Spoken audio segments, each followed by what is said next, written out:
का सामना करने के लिए और अधिक प्रभावी माध्यम बनकर के उभरेगा।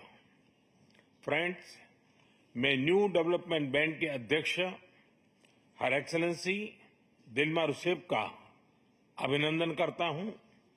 पिछले 10 वर्षों में यह बैंक ग्लोबल साउथ के देशों के विकास के लिए महत्वपूर्ण विकल्प के रूप में उभर रहा है।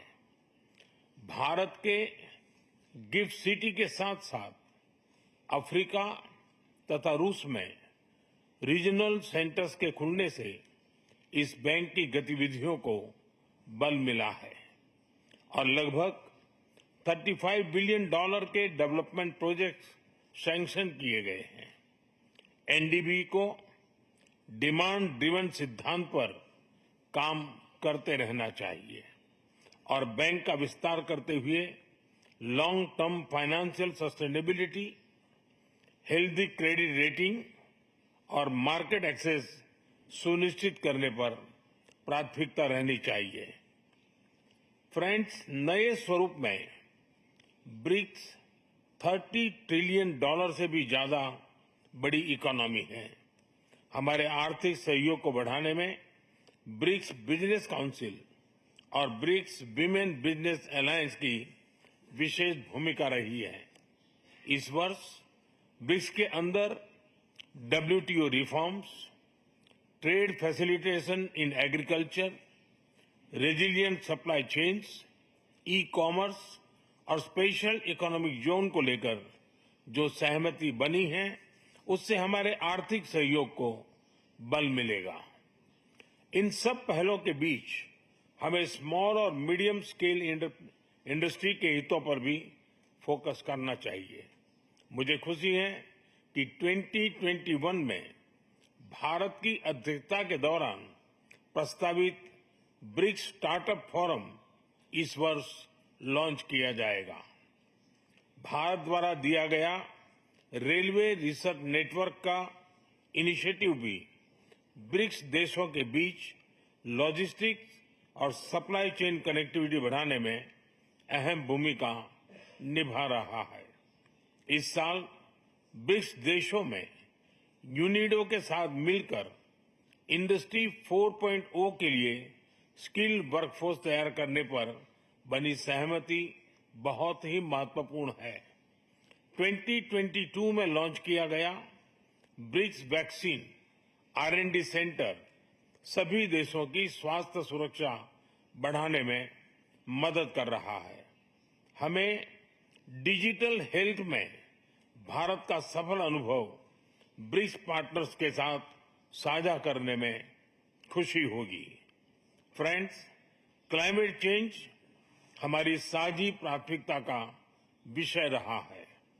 रूस की अध्यक्षता में BRICS open carbon market partnership के लिए बनी सहमति का स्वागत करता है।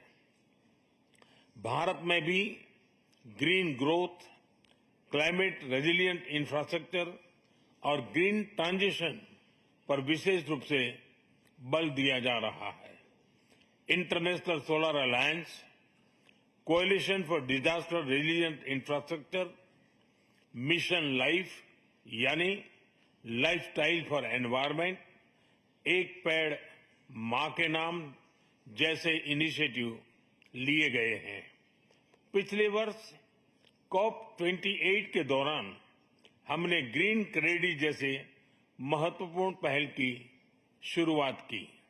मैं ब्रिक्स पार्टनर्स को इन इनिशिएटिव से जुड़ने के लिए आमंत्रित करता हूं। ब्रिक्स के सभी देशों में इंफ्रास्ट्रक्चर के निर्माण पर विशेष रूप से बल दिया जा रहा है।